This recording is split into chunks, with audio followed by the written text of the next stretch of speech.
나눠보도록 하겠습니다.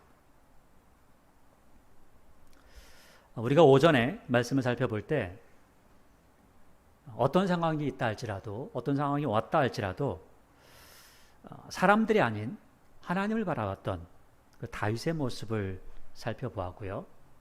또 위기가 왔을 때 군대를 보고 두려워하는 사울의 모습, 그리고 하나님께서 가장 싫어했던 우상, 또 술객이나 무당들을 찾아가서 하나님이 아닌 다른 존재에게 묻고 있는 이 사울의 모습을 살펴보았습니다.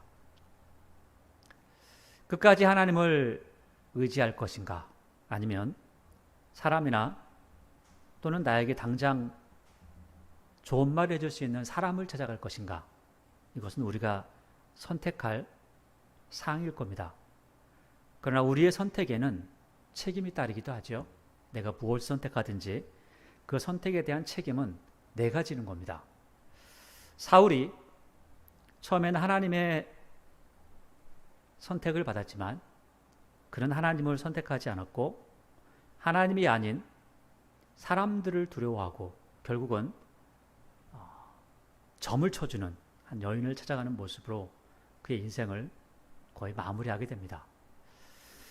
또 반면에 다윗은 그렇게 많은 어려움 가운데도 하나님을 의지합니다라고 하는 고백을 하죠. 특별히 오늘 오전에 말씀을 나누었을 때는 다윗이 이제는 블레셋 사람에게로 다시 들어가서 블레셋 사람에게 충성을 다하는 것처럼 보이지만 실제로는 하나님께서 싫어하시는 일은 하지 않고 또 하나님께서 기뻐하실 일들을 오히려 그 안에서 만들어가는 모습을 볼 수가 있습니다. 그것을 보면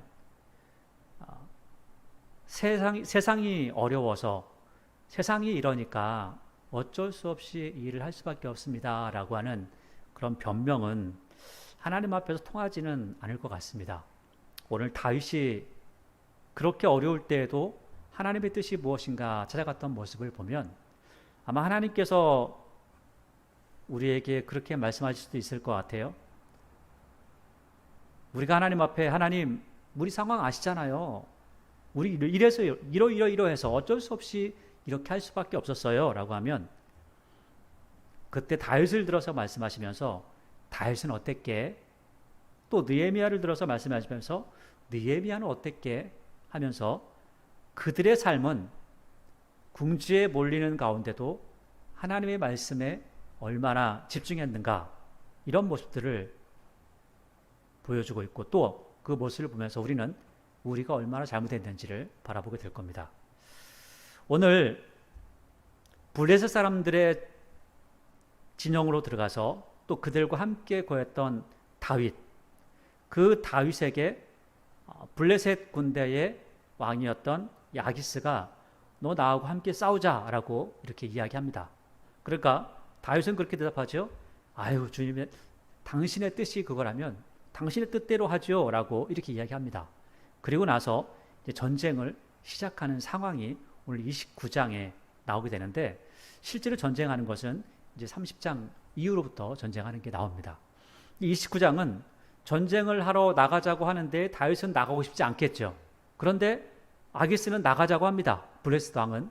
그런데 하나님께서 은혜를 베푸셔서 어찌 하다 보니까 전쟁을 나갈 수 없는 상황이 만들어진다는 것이고요. 이렇게 해서 내가 위기를 극복했구나 하고 집에 왔더니 더 큰 위기가 닥쳐 있더라라는 그 상황들을 오늘 이야기하고 있습니다.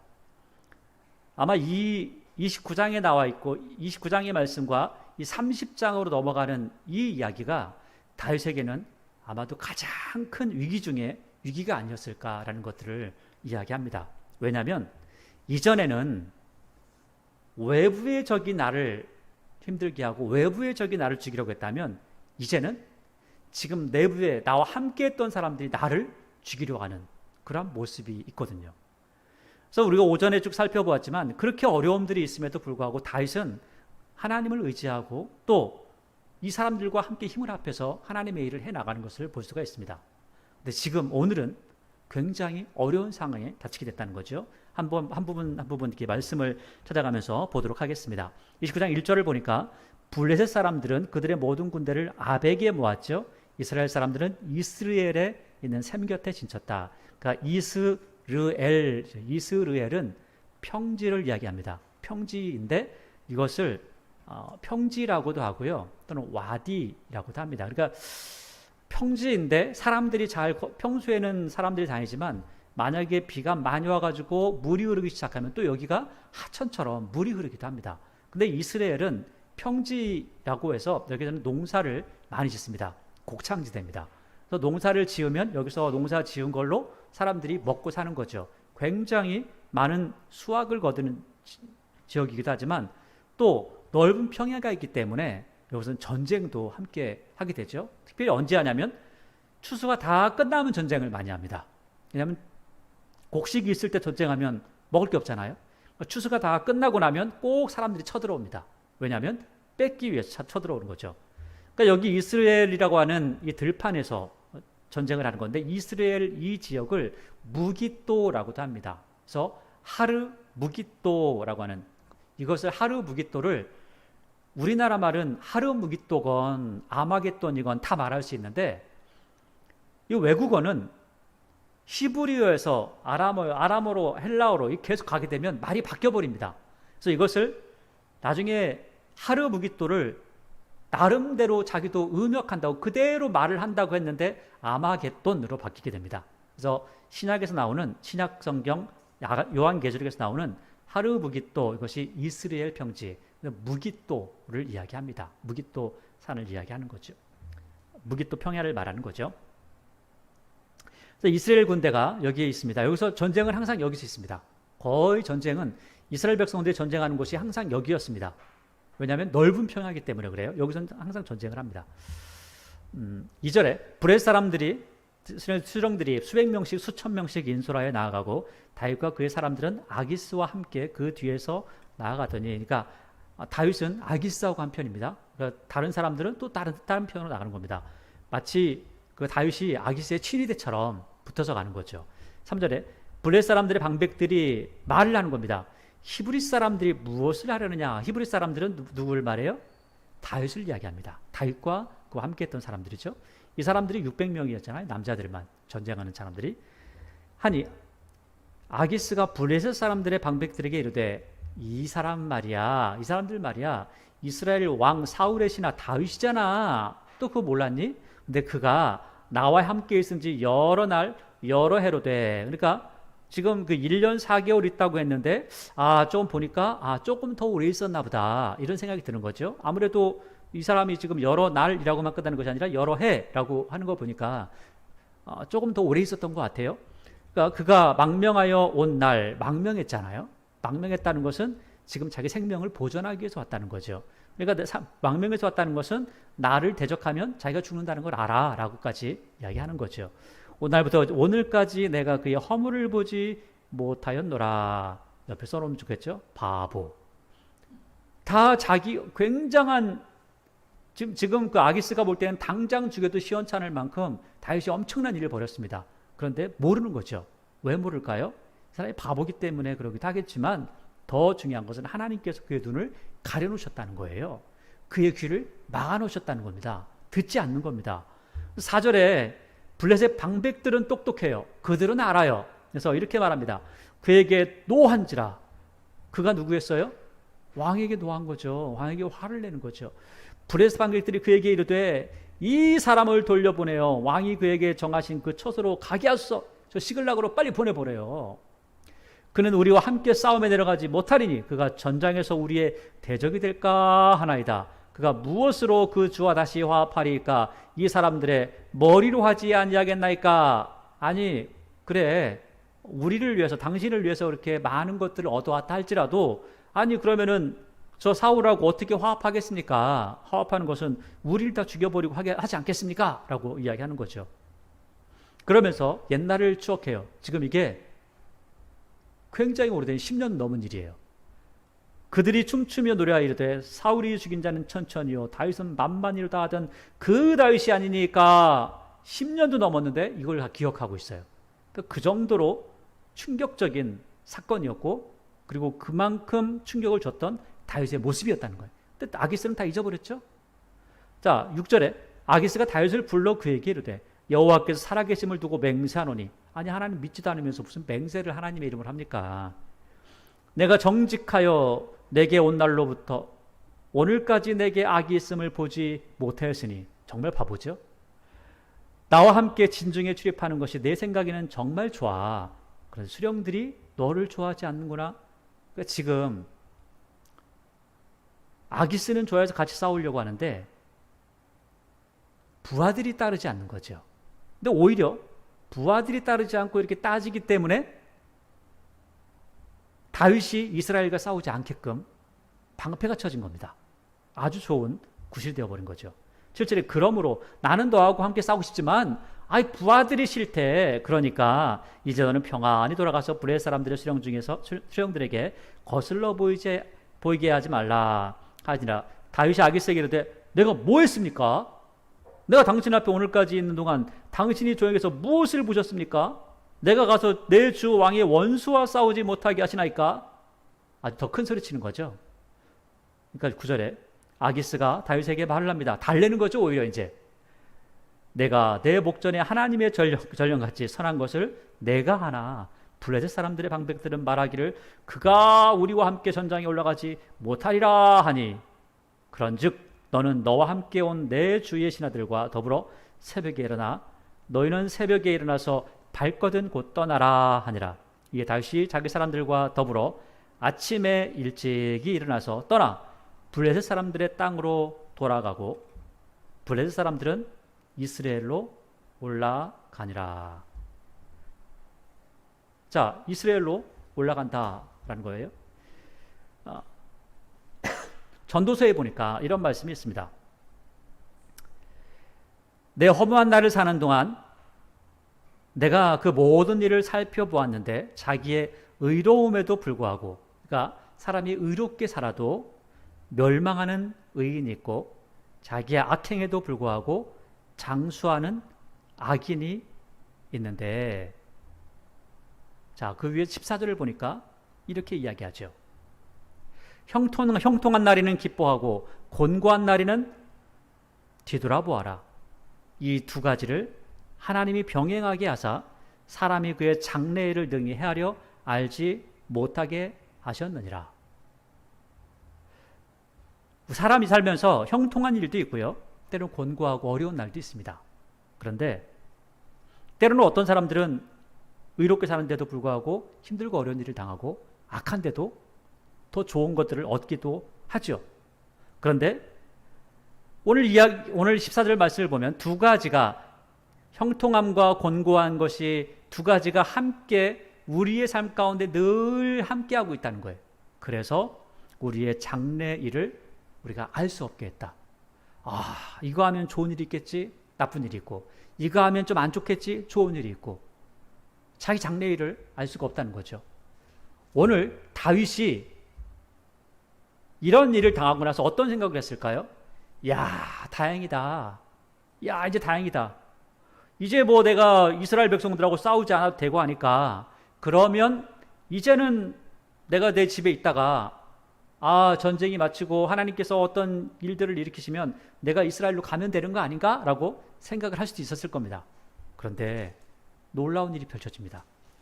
30장을 넘어가니까 이런 일이 생겨요. 다윗과 그의 사람들이 사흘 만에 시글락에 이른 때에 사흘 동안 걸어왔습니다.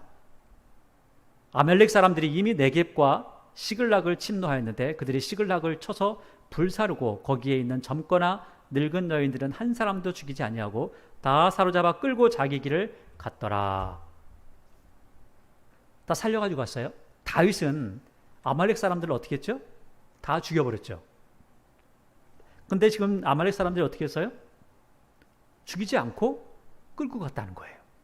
왜 끌고 갔을까요? 팔아먹으려고. 의외로. 자기 노예를 삼든지 아니면 팔아먹든지. 자, 이런 이야기들은 나중에 에돔 사람들, 이런 이야기들이 나중에 에돔 사람들에게 하나님께서 말씀하실 때 이렇게 말씀하시죠.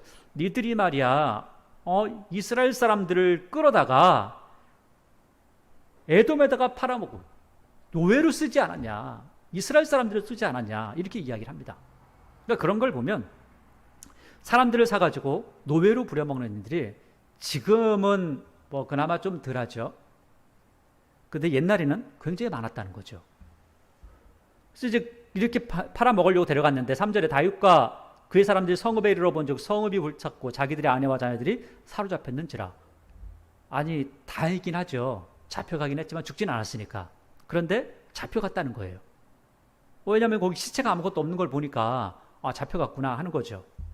4절에 다윗과 그와 함께한 백성이 울 기력이 없도록 소리를 높여 울었더라. 이것을 한자로 우리가 이렇게 해야지. 인생사 세옹지마다 얘기합니다. 좋은 일이 있어서 그 다음에 더 좋을 줄 알았더니 나쁜 일이 벌어지고, 내가 갑자기 다리가 부러져서 아이고 큰일 났다, 아이고 어떡하나 했더니 갑자기 전쟁이 일어나서 군대를 뽑고, 이게 인생사 세옹지마라는 거 아니겠어요? 그러니까 이런 것들, 그래서 울기력이 없도록 소리 높여 울어. 지금 우리에게 엄청나게 좋은 소식이 있어. 내가 전쟁을 하지 않아도 돼. 내가 이제는 하나님의 은혜를 입었어 하고 왔더니 큰일이 벌어진 겁니다. 내 집안에 큰일이 벌어진 거죠. 더 큰 일은 뭐냐면 5절에 다윗의 두 아내 이스라엘 여인의 아히노암과 갈멜 사람 나발의 아내에 있던 아비가일도 사로잡혀갔는데 6절에 백성들이 자녀들 때문에 마음이 슬퍼서, 이게 문제예요. 슬프니까 다윗을 돌로 치자 하니 다윗이 크게 다급하였으나 그의 하나님 여호와를 힘입고 용기를 얻었더라. 지금 이 일 때문에 다윗을 죽이자는 거예요.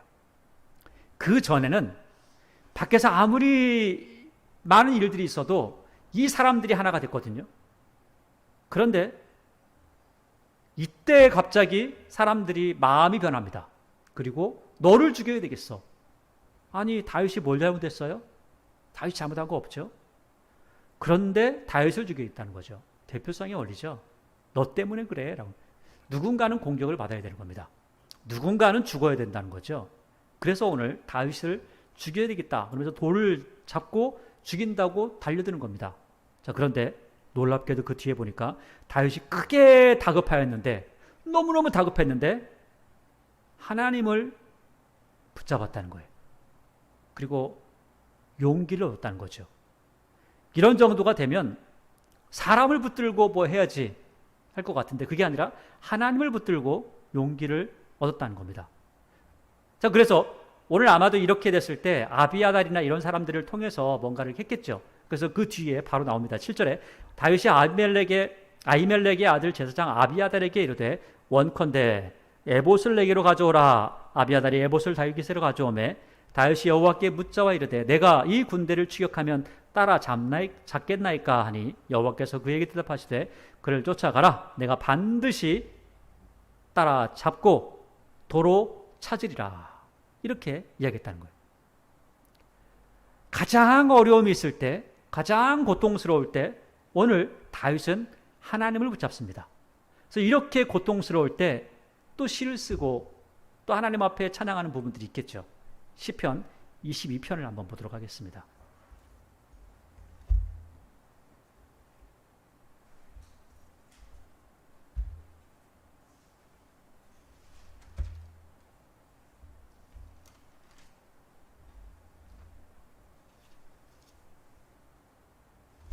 시편 22편 보니까 이렇게 말씀하고 있죠. 다윗의 시고 인도자를 따라 아알렛살에 맞춘 노래라고 이렇게 되어 있는데 그것을 고난시라고도 합니다. 예수님의 고난시라고 돼요. 예수님께서 고난당하셨을 때 말씀하신 거죠. 엘리 엘리 라마 사박다니. 오늘 22장 22편 1절입니다. 내 하나님이여 내 하나님이여 어찌 나를 버리셨나이까. 이게 바로 엘리 엘리 라마 사박단입니다. 십자가상에서 부르셨던 거죠. 그만큼 고통스러울 때 예수님께서 말씀하신 것처럼 오늘 다윗이 엄청난 고통 가운데 쓴 겁니다. 굉장히 고통스러울 때였다는 거죠. 그러니까 다윗이 고통스러운 날이 하루 이틀이 아니지만 이렇게 고통스러운 날이 없었다는 겁니다. 그래서 이렇게 고통스러웠을 때 어떤 시를 썼을까? 아마 이런 고통의 시를 쓰지 않았을까라고 하는 거죠. 2절에 내 하나님이여 내가 낮에도 부르짖고 밤에도 잠잠하지 아니하오나 응답하지 아니하시나이다. 이스라엘의 찬송 중에 계시는 주여 주는 거룩하시니이다. 우리 조상들이 주께 의뢰하고 의뢰하였으므로 그들을 건지셨나이다. 그들이 주께 부르짖어 구원을 얻고 주께 의뢰하여 숙치를 당하지 아니하였나이다. 나는 벌레요 사람이 아니라 사람의 비방거리요 백성의 초롱거리이니라. 나를 보는 자는 다 나를 비웃으며 입술을 삐죽거리고 머리를 흔들며 말하되 그가 여호와께 의탁하니 구원하실 걸, 그를 기뻐하시니 건지실 걸 하나이다. 비웃는 거죠. 말도 안 되는 소리야 라고 하는 거죠. 오직 주께서 나를 모태에서 나오게 하시고 내 어머니의 젖을 먹을 때에 의지하게 하셨나이다. 내가 날 때부터 주께 맡긴 바 되었고 모태에서 나올 때부터 주는 나의 하나님이 되셨나이다. 나를 멀리하지 마옵소서. 환난이 가까우나 도울 자 없나이다. 많은 상소가 나를 에워싸며 밧산의 힘센 소들이 나를 둘러쌌으며. 이렇게 되면은 감당할 수 없겠죠. 내가 그 입을 벌림이 찢으며 부르짖는 사자 같으니이다. 나는 물같이 쏟아졌으며 내 모든 뼈는 어그러졌으며 내 마음은 밀락 같아서 내 속에서 녹았으며. 참, 마음이 물같이 쏟아져 버렸죠. 뼈는 어그러져서 몸이 완전히 망가진 것 같고, 마음이 밀랍같이, 밀랍은 불 조금만 같이 가면 불을 붙이면 초가 녹아나듯이 밀랍이 완전히 녹아나는 거죠. 내 속에서 녹았으며 내 힘이 말라 질그릇 같고 내 혀가 이천장에 붙었나이다. 주께서 또 나를 죽음의 진토 속에 두셨나이다. 개들이 나를 둘러쌌으며 악한 무리가 나를 둘러 내 수족을 찔렀나이다. 내가 내 모든 뼈를 셀 수 있나이다. 그들이 나를 주목하여 보고 내 겉옷을 나누며 속옷을 제비 뽑나이다. 이 말씀도 10장에서 죽으실 때 사람들이 겉옷을 나누고 속옷을 가위바위보 해가지고 제비 뽑아서 가졌다는 거잖아요. 여호와여 멀리하지 마옵소서. 나의 힘이 쉬어 속히 나를 도우소서.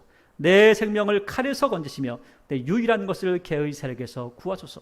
나를 사자의 입에서 구하소서. 주께서 내게 응답하시고 들소의 뿔에서 구원하셨나이다. 내가 주의 이름을 형제에게 선포하고 회중 가운데서 주를 찬송하리이다. 여호와를 두려워하는 너희여 그를 찬송할지어다. 야곱의 모든 자손이여 그에게 영광을 돌릴지어다. 너희 이스라엘의 모든 자손이여 그를 경외할지어다. 그는, 하나님은 어떤 분이시냐면 곤고한 자의 곤고를 멸시하거나 싫어하지 아니하시며, 여러분 사람들은요 힘 있는 사람을 좋아합니다. 곤고하고 멸시를 받는 사람들, 또 어려운 사람들은 사람들이 싫어합니다. 그 옆에 가지 않습니다. 근데 하나님은 그를 싫어하거나 멸시하지 않고 얼굴도 숨기지 않고 그가 힘들고 어렵다고 하나님 앞에 부르짖을 때 들으셨습니다.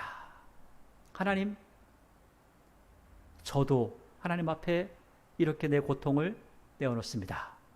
들어주십시오. 큰 대중 가운데서 나의 찬송은 주께로부터 온 것이니 주를 경외하는 자 앞에서 나의 서원을 갚으리이다. 겸손한 자는 먹고 배부를 것이며 여호와를 찾는 자는 그를 찬송할 것이라. 너희 마음은 영원히 살지어다. 땅의 모든 끝이 여호와를 기억하고 돌아오며 모든 나라의 모든 족속이 주의 앞에 예배하리니 나라는 여호와의 것이요 여호와는 모든 나라의 주제이심이로다. 세상의 모든 풍성한 자가 먹고 경배할 것이요 진토 속에서 내려가는 자 곧 자기 영혼을 살리지 못할 자도 다 그 앞에 절하리로다.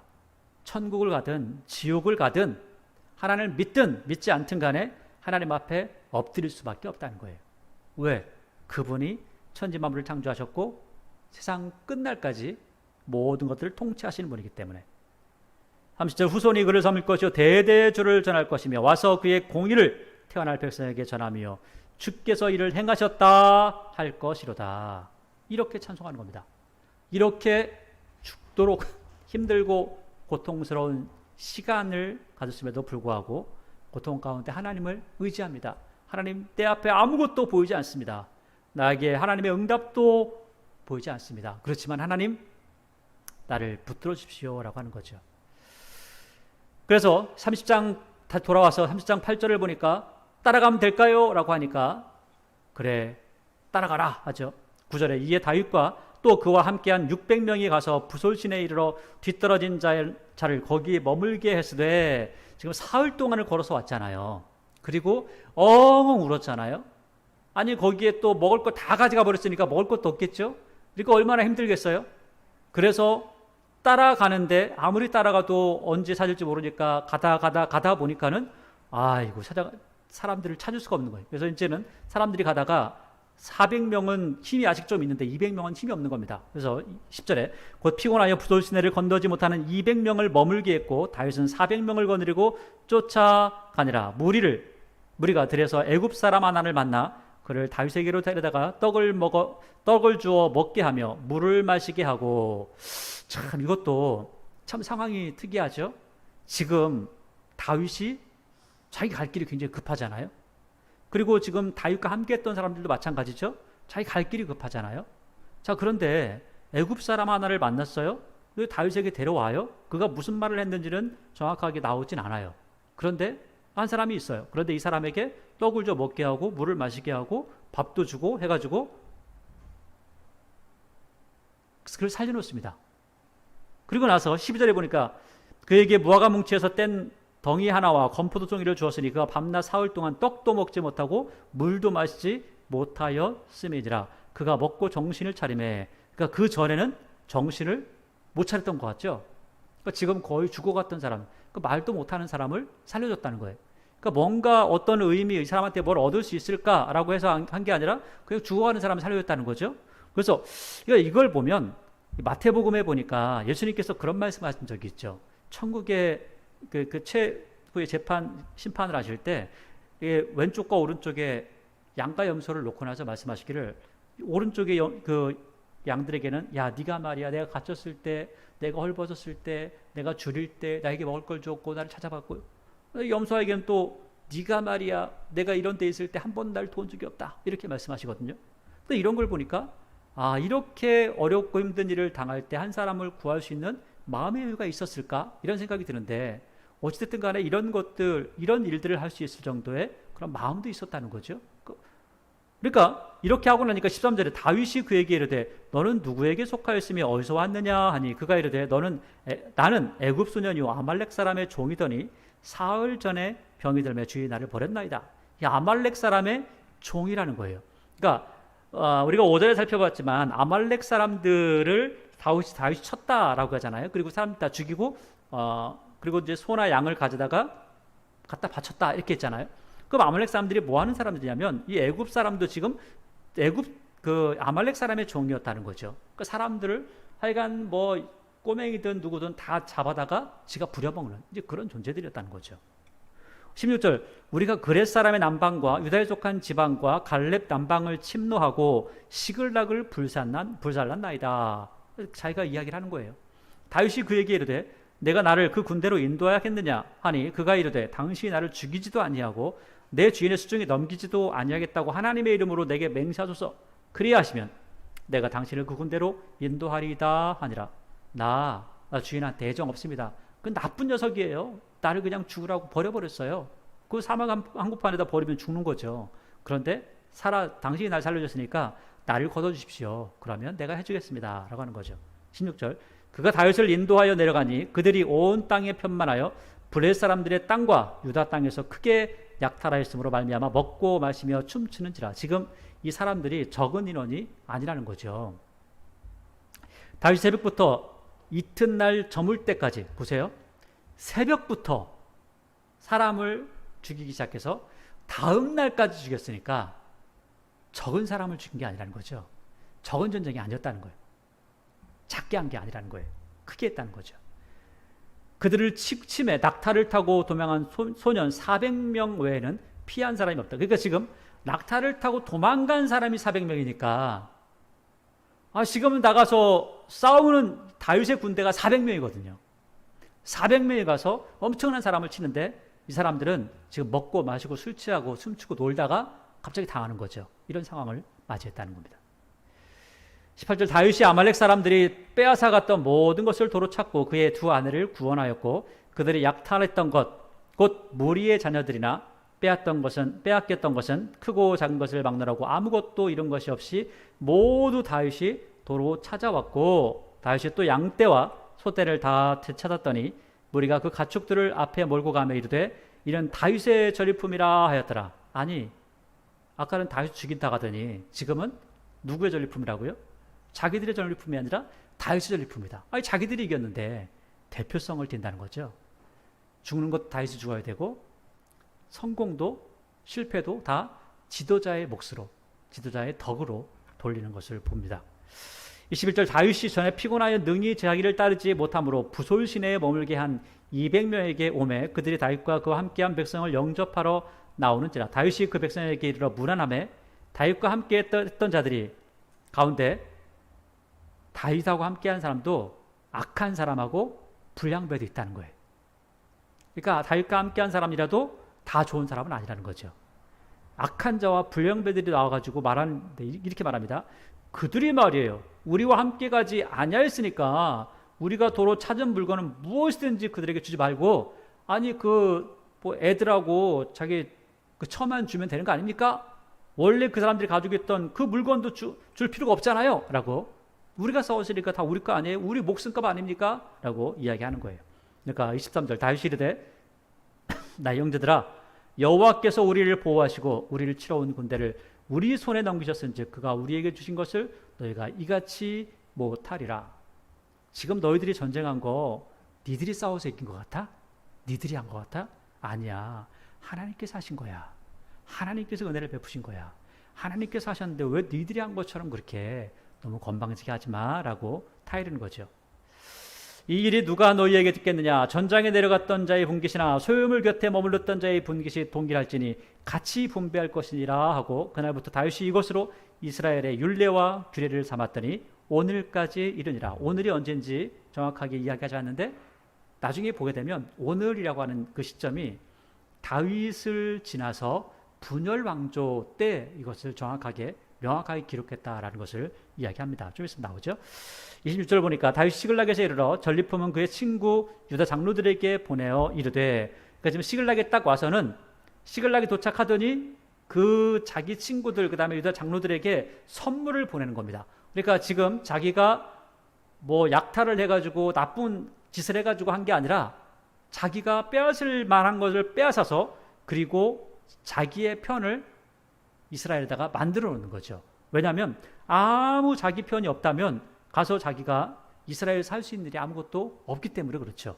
자기가 망명을 했다 할지라도 그 망명한 이유가 무엇인지, 그리고 너희들이 나와 하나라는 것을 보여주기 위해서 이게 선물을 보내주는 겁니다. 보라, 여호와의 원수에게서 탈취한 것을 너희에게 선사하노라 하고, 17절 베델에 있는 자와 람방 라못에 있는 자와 얏딜에 있는 자와 아루엘에 있는 자와 신못에 있는 자와 에스도포아에 있는 자와 라갈에 있는 자와 여라무엘 사람의 성읍들에 있는 자와 겐 사람의 성읍에 있는 자와 홀마에 있는 자와 고라산에 있는 자와 아닥에 있는 자와 헤브론에 있는 자에게와 다윗과 그의 사람들이 왕래하던 모든 곳에 보내었더라. 그러니까 시글락에 있으면서 다윗이 유다를 왔다 갔다 하면서 사람들을 만나기도 하고 때로는 사람들을 보내서 선물을 보냈던 적이 이때만이 아니라 여러 번 있었다는 거예요.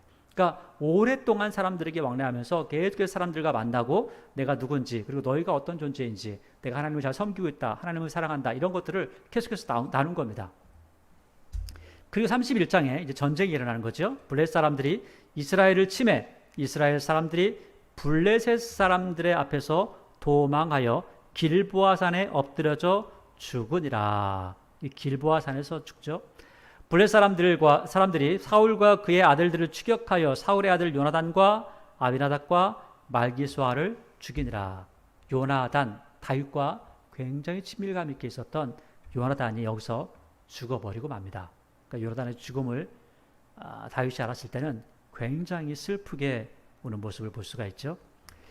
3절에 사울이 패전함에 활 쏘는 자가 따라잡으니 사울이 그 활 쏘는 자에게 중상을 입은지라. 화살을 맞은 거죠. 4절에 그가 무기든 자에게 이르되 내 칼을 빼어 그것으로 나를 찌르라. 할례받지 않은 자들이 와서 나를 찌르고 모욕할까 두려워하노라 하나 무기를 든 자가 심히 두려워하여 감히 행하지 아니하는지라. 이에 사울이 자기의 칼을 뽑아서 그 위에 엎드러짐에 결국 자살했다는 거죠. 무기를 든 자도 사울의 죽음을 보고 자기도 엎드러져 그와 함께 죽으니라. 같이 자살했죠. 6절 사울과 그의 세 아들과 무기를 든 자가 그의 모든 사람이 다 그날에 함께 죽었더라. 아니 엔돌의 무당이 뭐라고 했어요? 여호와께서 너와 네 아들들과 함께 할 거야. 함께 하실 거야. 그러나 전쟁은 질 거야. 근데 그렇지 않았죠. 지금 이런 문제가 생겼다는 거죠. 그러니까 엔돌의 무당을 찾아가서 무당이 뭔가를 얘기해 주는 게 90% 아니 95%가 맞아도 나중에 다 틀리다는 거예요. 결국은 그들은 다 거짓말을 하고 있다는 거죠. 여러분 사기꾼의 말이 100% 거짓말이 아닙니다. 사기꾼의 말 중에 제일 마지막에 거짓말 하나가 섞여 있는 거죠. 그리고 그 말을 듣는 순간 제일 마지막에 다 털리는 겁니다. 다 빼앗기는 거죠. 7절에 골짜기 저쪽에 있는 이스라엘 사람과 요단 건너쪽에 있는 자들이 이스라엘 사람들이 도망한 것과 사울과 그의 아들들이 죽었음을 보고 성읍을 버리고 도망하매 블레셋 사람들이 이르러 거기에 사니라. 이제는 원래 유다 사람들, 그러니까 이스라엘 사람들이 살던 그 땅도 다 도망가서 우리 큰일 났다. 빨리 도망가자. 그렇지 않으면 죽는다면서 도망갔다는 거죠. 8절 그 이튿날 블레셋 사람들이 죽은 자를 벗기러 왔다가 죽은 사람들을 이 당시에는 벗기러 왔다는 게 뭐냐면 지금은 옷이 많으니까 죽은 시체의 옷을 벗겨가지고 입는 경우는 없죠. 근데 이 당시에는 옷이 굉장히 귀했거든요. 그래서 시체의 옷이라도 벗겨가지고 수리할 거 수리하고 피 닦을 거 닦고 해가지고 다시 입는 겁니다. 그 정도로 어려운 시기였다는 거죠. 지금은 뭐 죽은 사람들 옷을 벗겨 다 태워버리지 지금 이때는 그렇지 않았다는 거예요. 벗기러 왔다가 사울과 그의 세 아들이 길보아 산에서 죽은 것을 보고 사울의 머리를 베고 그의 갑옷을 벗기고 자기들의 신당과 백성에게 알리기 위하여 그것을 블레셋 사람들의 땅 사방에 보내고 야 사울을 죽였다 우리가 이겼다 라고 이렇게 하는 거죠. 그의 갑옷은 아스타롯의 집에 두고 그의 시체는 벳산 성벽에 못 박음에 이 벳산 성벽이라고 하는 것은 므낫세 지파가 원래 가지는 땅인데 벳산 성벽은 나중에 신약이 오면 이 데가볼리의 한 지역으로 나옵니다. 그리고 이것을 나중에 이제 신약으로 오게 되면 스키토폴리스라고 하는 지역으로 나뉘게 되는데 굉장히 중요한 지역입니다. 이 길목이 굉장히 중요한 골목이에요. 그리고 이 데가볼리는 10개의 그 도시라고 하는 뜻인데 그 10개의 도시 중에 이쪽에 서쪽으로 있는 것은 이거 하나밖에 없습니다. 다른 건 다 동쪽에 있거든요. 요단 동쪽에. 근데 이것은 서쪽에 하나 있는 겁니다. 굉장히 중요한 지역입니다. 11절에 길랏 야베스 주민들이 블레셋 사람들이 사울에게 행한 일을 듣고 사울이 죽었구나. 근데 블레셋 사람들이 죽였구나. 이걸 딱 듣고 달려갑니다. 왜 달려갈까요? 길랏 야베스 사람들이 어려운 일을 겪었을 때 누가 도와줬어요? 사울이 가서 구해줬거든요. 길랏 야베스 사람들 야 너네들 말이야 눈 다 빼. 암몬 사람들이 와서 오른쪽 눈 다 빼. 그래야 내가 너네 살려줄게 라고 했잖아요. 그때 사울이 와서 전쟁을 해서 이겼잖아요. 그래서 그들을 구해준 그 은혜를 생각하고 가서 사울에게 한 일을 듣고 12절 그 모든 장사들이 일어나 밤새도록 달려가서 사울의 시체와 그의 아들들의 시체를 벳산 성벽에 내려가지고 야베스에 돌아가서 거기서 불사르고 그의 뼈를 가져다가 야베스 에셀 나무 아래 장사하고 7일 동안 금식하니라. 이렇게 일을 했다는 거죠. 그 야베스 길랏 야베스 똑같은 사람들이죠. 자, 이 사람들이 이러한 일을 했다는 거예요. 자, 이 이야기를 우리가 연결해서 한 번 더 볼 수 있는 부분을 보면 좋겠는데 사무엘하 2장입니다. 사무엘하 2장을 보시면 2장 4절 2장 4절을 보면 유다 사람들이 와서 거기서 다윗에게 기름을 부어 유다 족속의 왕을 삼았다 하고 동그라미 있죠. 거기서부터 이제 시작하는 겁니다. 어떤 사람이 다윗에게 말하 이르되 사울을 장사한 사람은 길랏 야베스 사람이니다 하며 이게 지금 와가지고 저 녀석들이 말이에요 사울의 시체를 거뒀대요 라고 말하는 거죠. 그러니까 좋게 말하는 게 아닙니다. 그러니까 다윗이 길랏 야베스 사람들에게 전령을 보내 그들에게 이르되 아마 전령이 갔을 때 길랏 야베스 사람들은 굉장히 깜짝 놀랐을 겁니다. 큰일 났구나. 죽을 수도 있구나. 그런데 이렇게 이야기하죠. 그들에게 이르되 너희가 너희 주 사울에게 이처럼 은혜를 베풀어 그를 장사하였으니 여호와께 복을 받을지어다. 너희가 이 일을 하였으니 이제 여호와께서 은혜와 진리로 너희에게 베푸시기를 원하고 나도 이 선한 일을 너희에게 갚으리니 이제 너희는 손을 강하게 하고 담대히 할지어다. 너희 주 사울이 죽었고 또 유다 족속이 내게 기름을 부어 그들의 왕으로 삼았음이라 하니라. 그러니까 지금 이 말은 뭐냐면 너희 사울은 죽었잖아. 내가 지금 유다의 왕이거든. 이렇게 말하면은 길르앗 야베스 사람들이 웃기고 있네. 뭐 네가 뭐 우리 왕도 아닌데, 니들 뭐 유다에서 왕 세운 건데 뭐해? 하니까 이건 무슨 말이냐면 이렇게 말하는 거예요. 유다 족속이 내가 왕을 되려고 한 게 아니라 걔들이 억지로 날 왕으로 만든 거야. 그러니까 내가 왕으로서 말하는 게 아니고 이제 너희들이 잘했다고 내가 칭찬하는 거야. 너무 잘했어. 이렇게 이야기하는 겁니다.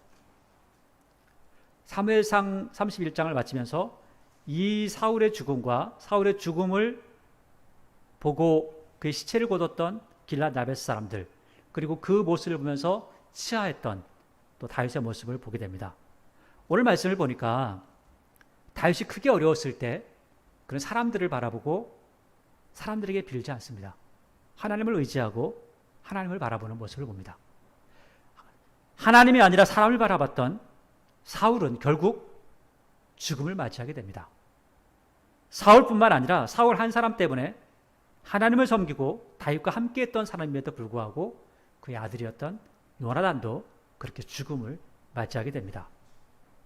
하나님을 의지하고 하나님을 바라봤던 자들과 하나님이 아닌 사람을 바라봤던 자들의 그의 인생이 극명하게 우리에게 그 결과를 말해주고 있습니다. 한 사람은 하나님의 사랑을 입은 자요, 한 사람은 버림받은 자의 모습이라는 거죠. 그리고 거기에 더해서 한 가지 더 한다면 오늘 다윗은 사울의 잘못된 모습을 부각시키면 자기의 이름이 더 올라갈 수가 있습니다. 저 사람은 왜 망했냐면 이래서 망한 거야. 그러니까 이제부터는 나를 따라와야 돼 라고 말할 수 있죠. 그런데 오늘 다윗은 이렇게 말하죠. 사울 시체 처리해 준 거 잘했어. 나중에 보게 되면 사울과 요나단의 죽음을 보면서 엉엉 우는 모습을 또 보여줍니다. 오히려 그의 모습을 바라보고 이스라엘 사람들은 다윗에게로 마음이 옮겨오는 것을 볼 수가 있습니다. 화합의 정치, 하나 되는 정치, 또 위하는 정치, 자기의 이름을 높이기 위해서 하는 것이 아니라 오히려 이스라엘 민족이 하나 되기 위해서 하는 정치의 모습을 이야기하고 있죠. 그러한 모습을 보면서 우리의 정치도 이러한 것들을 배우고, 정치뿐만 아니라 우리 개개인도 이러한 모습을 보고 배워갈 수 있다면 훨씬 더 평화로운 나라가 이루어질 것 같습니다. 오늘 다윗이 하나님을 끝까지 의지하고 바라봤던 것처럼 우리 또한 하나님을 의지하는 은혜가 있기를 원합니다. 하나님을 의지하기에 하나님께 주신 은혜와 평강이 저와 여러분 안에 늘 넘쳐